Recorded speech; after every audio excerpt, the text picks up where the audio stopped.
Okay, well, let's see. So this is Chapter 2, Exercise 2.1. And this is a product mix.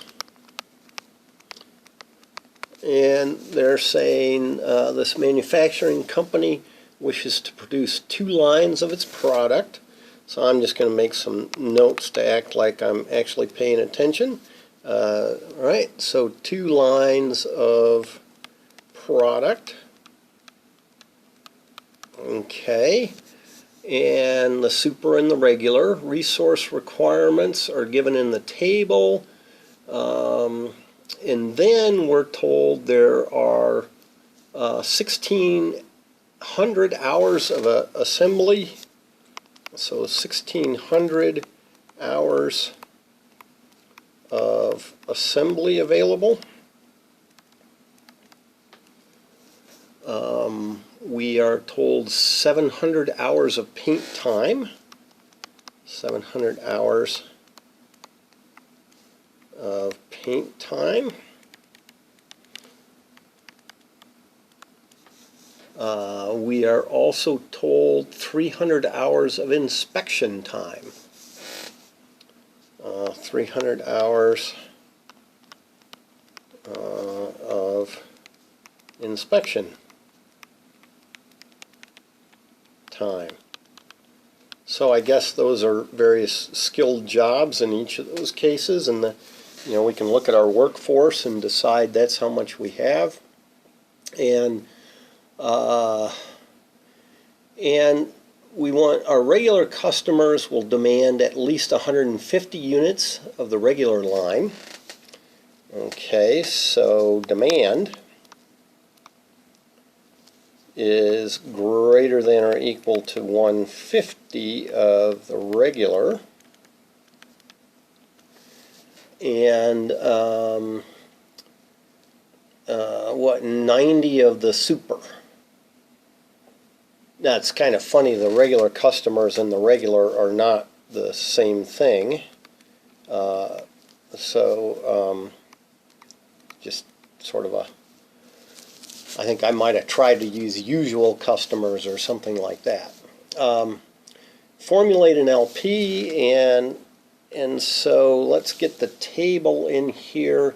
So we've got regular, I'm just going to call that R, and profit contribution is 50. Time, assembly time, better not abbreviate, assembly 1.2 hours per unit there. Paint, we have 0.8 hours, I guess, per unit.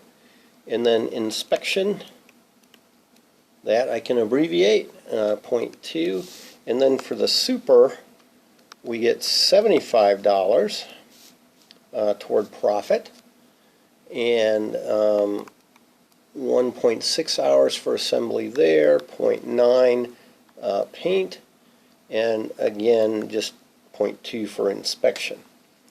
And they ask us, formulate an LP that will determine the optimal product mix on a weekly basis.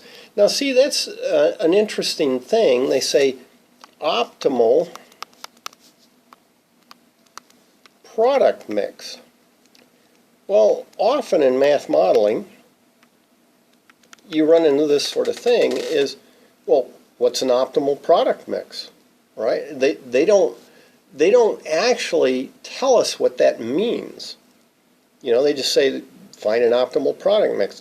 So now normally you would go back and forth with questions, but I might, well, what do you mean optimal? What is it you want to optimize? What is it you want to either maximize or minimize? Well, given that they gave me profit, I'm going to have to assume that what they mean by an optimal product mix is they would like to maximize profit. But in the end, an optimal product mix, for whatever reason, could minimize the amount of inspection time. It's possible, or minimize cost in general. So, that's not well defined, but this is a book problem, and so they kind of gave us a hint. So let's maximize profit. And so we need to define our variables, and I'm going to say R is the number of units of regular, and S is the number of units of super. Okay, and with that, so I would like to maximize profit. Now, how am I going to find profit? And often in these, you just think about, how would you calculate it for a given amount? So suppose I made, 2 units of regular and 10 units of super. How would I find that profit? Well, I would need to take 50 times the 2. Oh, we'll make that R. And plus 75 times the 10, make that S, and that's our profit. So I would like to maximize Z equals 50R plus 75S. Now, subject to constraints. And again, we have various constraints. We can only use 1,600 hours of assembly, 700 hours of inspection time, 300 hours of inspection time, 700 hours of paint time, and we need to make sure our demands are met, if possible. And so assembly time, right? Okay, again, just kind of think, if I had 10 of the regular and 10 of the super, assembly time would be 1.2 times 10 plus 1.6 times 10, or 12 plus 16. Oh yeah, okay. So I need 1.2 times R plus 1.6 times S. That can't be any bigger than 1,600. Similarly, paint is 0.8 and 0.9, so again, if I think about how I would calculate how many hours I needed, I would take 0.8 times R, the number of units there, plus the number of, 0.9 times the number of units for S, and that can't exceed 700 hours. And then, finally, I remember those were 0.2, so 0.2R plus 0.2S is less than 300. I'll go back and check to make sure. 0.2, 0.2, and 300. Okay. And so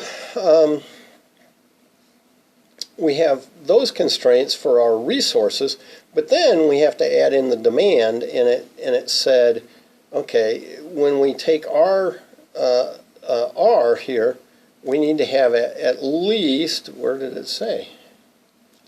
We need to have at least 150 and at least 90 of the super. And so R is greater than or equal to 150, and S is greater than or equal to 90. Now normally then I would also typically add in R and S are greater than or equal to 0 because they're quantities of something, but I don't need to because of those two items. So there is my model. Just two variables, so actually if I wanted I could get on Desmos and graphically try to get the answer. But that is what they're looking for an answer to exercise 1.